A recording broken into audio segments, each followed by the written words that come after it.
Full Beyond the Gate spoilers point toward one of the most explosive hospital confrontations Fairmont Crest has seen in quite some time, and this time.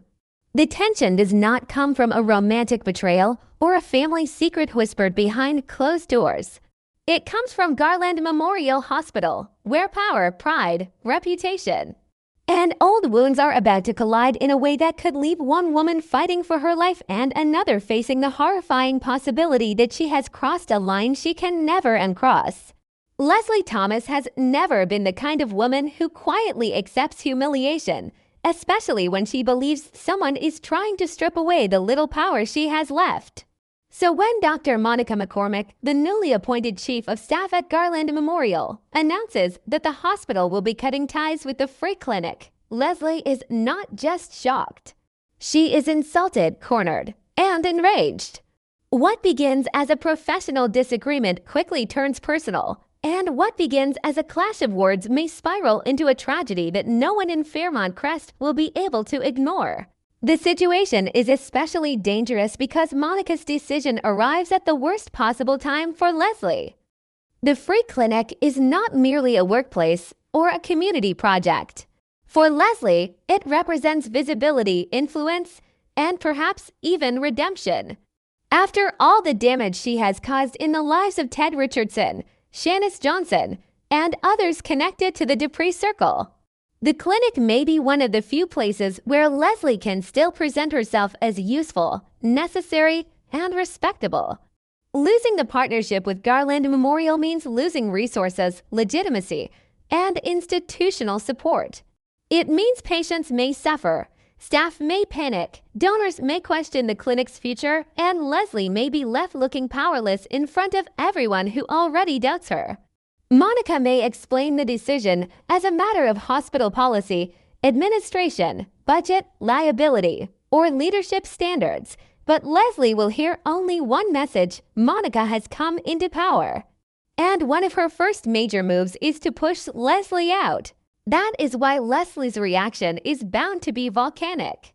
She already has a history of stirring chaos when she feels dismissed, and Monica's connection to Shanice Johnson only makes the decision feel more personal. Shanice is Monica's niece, and Monica is fully aware of the trouble Leslie caused in Shanice's relationship with Ted Richardson. Leslie may try to argue that Monica is abusing her position to punish her for private matters. She may accuse Monica of hiding revenge behind professional language. She may insist that the hospital's decision is not about standards or policies at all, but about Monica protecting her family and settling a personal score. Monica, however, does not appear to be someone who rattles easily. As chief of staff, she likely knows that every word she says can be scrutinized and every decision she makes can be challenged. That means she may stand firm, calm, and controlled while Leslie becomes increasingly emotional.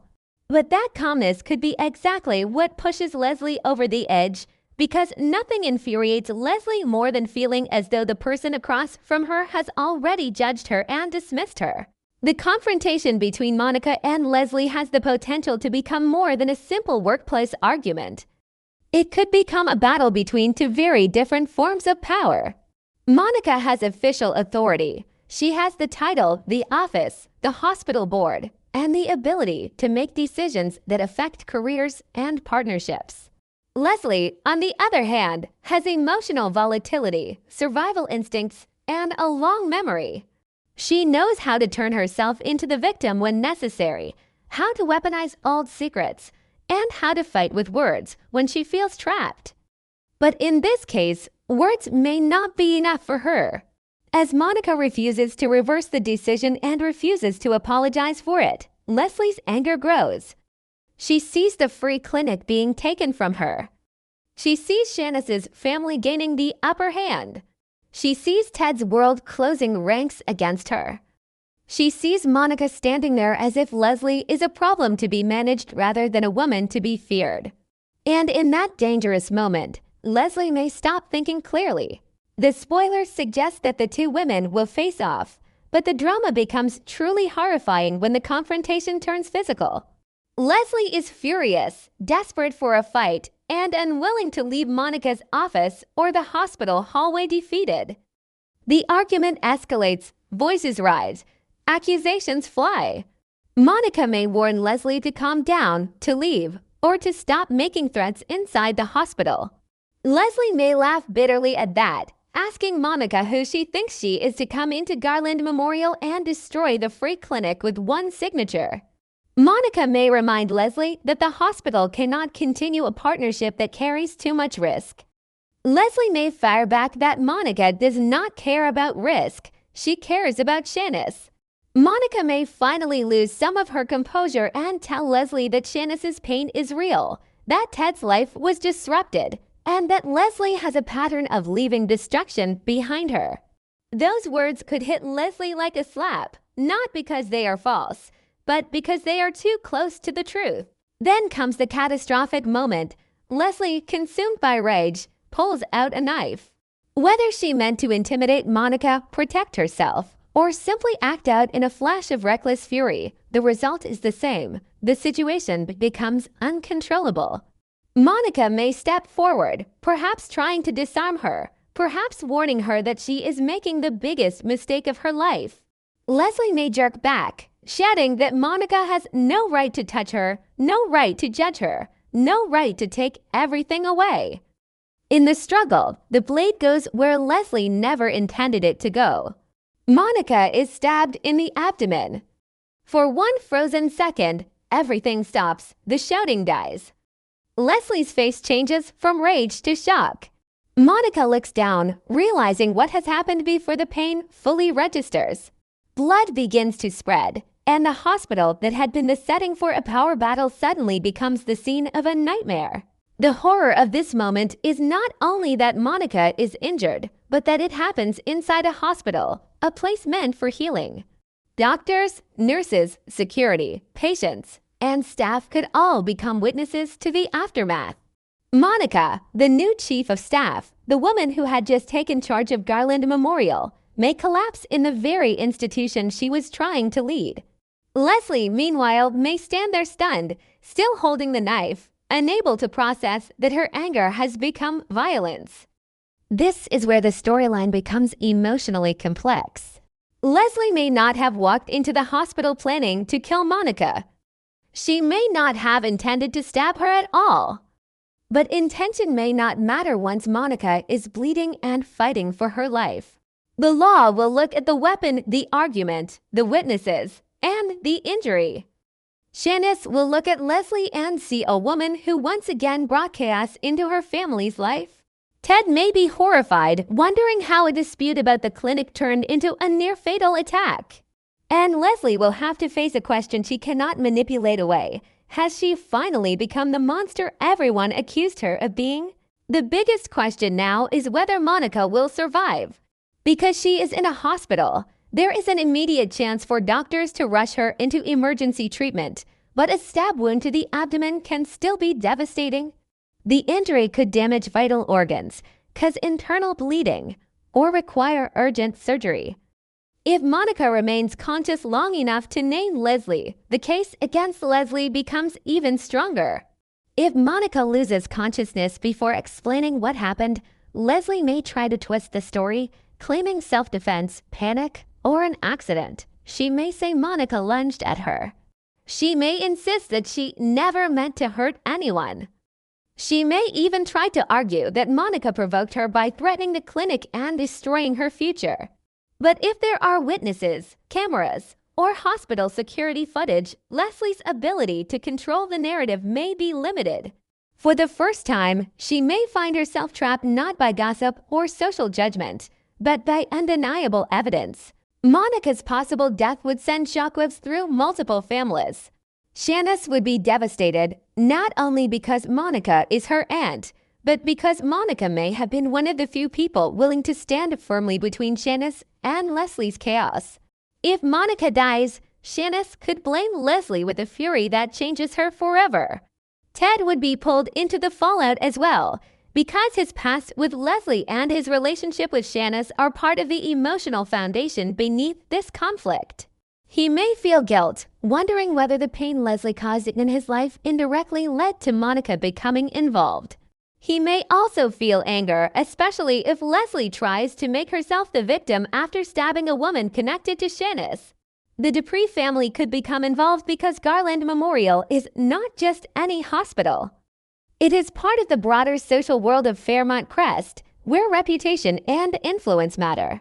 A violent attack on the new chief of staff could become a scandal that threatens the hospital's credibility and forces everyone to choose sides. If Monica survives, however, the drama may become even more intense. A living Monica is a witness, a victim, and a powerful enemy. Once she recovers, she may be more determined than ever to sever every tie between Garland Memorial and Leslie. She may push for criminal charges, restraining orders, public accountability, and the complete dismantling of Leslie's influence at the free clinic. Monica may also become more protective of Shanice, warning her that Leslie is not merely manipulative, but dangerous. Leslie, knowing Monica survived, may become desperate to avoid prison. That desperation could lead her to bargain, threaten, lie, or search for any piece of information that could damage Monica's credibility. She might claim that Monica provoked the attack. She might accuse Monica of using family loyalty to ruin her. She might try to create enough doubt around the incident to save herself. But Monica, unlike some of Leslie's previous opponents, may not be easily intimidated. Surviving the attack could make her colder, sharper, and more determined to finish the battle Leslie started. The tragedy also raises an important question about Leslie's character. Has she always been capable of this, or did Monica push her into a breaking point? That is the kind of moral question Beyond the Gates can explore with real emotional power. Leslie is not a simple villain if the writing allows viewers to see her fear, humiliation, and desperation. She may truly believe that the world keeps taking from her, that people with more status and better reputations keep deciding her fate, and that Monica's decision was the final insult. But pain does not excuse violence. Feeling cornered does not erase responsibility. If Leslie stabbed Monica, even accidentally, then she must live with the consequences of turning rage into physical harm. Her next choices will reveal who she really is. Does she call for help immediately and confess the truth? Does she freeze and allow others to find Monica? Does she run? Does she attempt to hide the knife or change the story? The moment after the stabbing may matter just as much as the stabbing itself, because it will show whether Leslie is capable of remorse or only self-preservation. The clinic storyline becomes even more tragic because Monica's original decision may have been controversial, but not violent. She may have been willing to discuss alternatives, transition plans, or conditions for future cooperation. Leslie may have had options: appeal to the board, seek donors, rally community support, or prove that the clinic deserved to remain connected to Garland Memorial. Instead, if she allows her anger to take over, she turns a professional setback into a criminal disaster. This could destroy the very clinic she claimed to protect. Donors will not want to be linked to a violent scandal. Patients may fear instability. Staff may resign. The hospital will have even more reason to cut ties.